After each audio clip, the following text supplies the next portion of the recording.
Hey guys, how are you doing? Hopefully you're having a great day.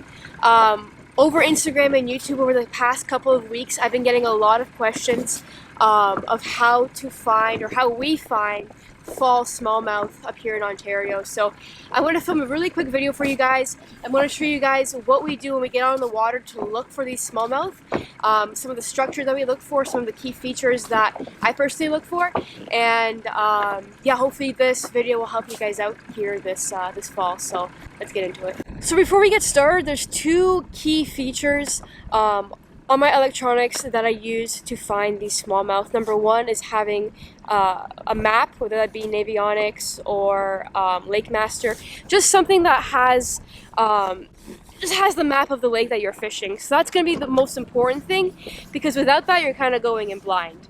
Number two, another feature that I use a lot, and without it I'd be doing a lot more driving, is side imaging. Side imaging allows you to cover a lot of water, and it kind of helps you pinpoint some of those key features that we'll be looking for. So I run Humminbirds, Helix 10 here, Helix up there, and I have them networked. So what networking is the ability to share waypoints and share information between my graphs. So when I mark a waypoint on this graph right here, my graph in the front will show it. Another thing is if I have side imaging running on the back, on my front graph I am able to see what that side imaging is saying, even if I don't have a side imaging transducer on my trolling motor. So it's a cool feature to have. I want to show you guys here what how I use these graphs to find fall smallmouth. So the first thing that I do is I head on to my map. And in the fall, a lot of the times those smallmouth will be relating to main lake humps, main lake points, and main lake shoals. That's where the bait fish is going to be, and they have access to that deep water where they're going to be wintering in a couple months. So the first thing I do is look at my map, and I will look at some of the key main lake features. So for example, main lake point right here, this is kind of what we're looking for. Deep water access, point that comes up to about 20 feet. Here's another one here, something I'd be looking for, kind of like a main lake ridge. Comes up a little bit shallower, about 20 feet. I'm assuming there's going to be some sort of rock or something on it. And yeah, these are just kind of the key kind of structures we're looking for on the map. This is the shoal that we're approaching right now. Off the main lake, it literally just looks like a hump on the map. It's deep all around, it gets shallower on top. It gets to about 22 feet, as you guys can see. So as we approach this, I'm going to show you guys what we're looking for. Main things for me in the fall are rock for smallmouth. I don't mind a little bit of grass and such in between, but mostly some scattered rocks, some nicer boulders. And with side imaging and sonar, you're also able to mark bait balls, which are key. If you find bait balls, those smallmouth are not far behind. So let me show you guys what we're looking at here. So we're approaching the shoal. As you guys can see, it is getting shallower. I'm going to come up to about the 25-foot mark here and drive all the way around the shoal. The first thing I look for is rock, scattered rock. A lot of the times the fish relate to it in the fall. Like I said, bait balls, any sort of bait fish, also a good sign.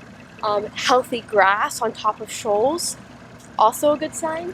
That probably means that there's some sort of bait fish or some sort of food source for the bass. So we're coming up here now. That's kind of what we're looking for. You guys can see kind of like a shoal coming out. Some smaller rocks around. Although it looks good, I'm not going to stop for that. I'm looking for something a little bit more juicy. But this is something that I would fish. But for the purpose of the video, we're just going to pass by it. So, this is the kind of stuff I like scattered rubbish, scattered rock like that. Some bigger boulders. That might be a fish right there with the shadow off bottom. That right there, hopefully you guys can see that, is what I like to see. Rocks, boulders, all of that. So I'm going to mark a waypoint on this graph, and when I head up to the front, it's going to be there as well.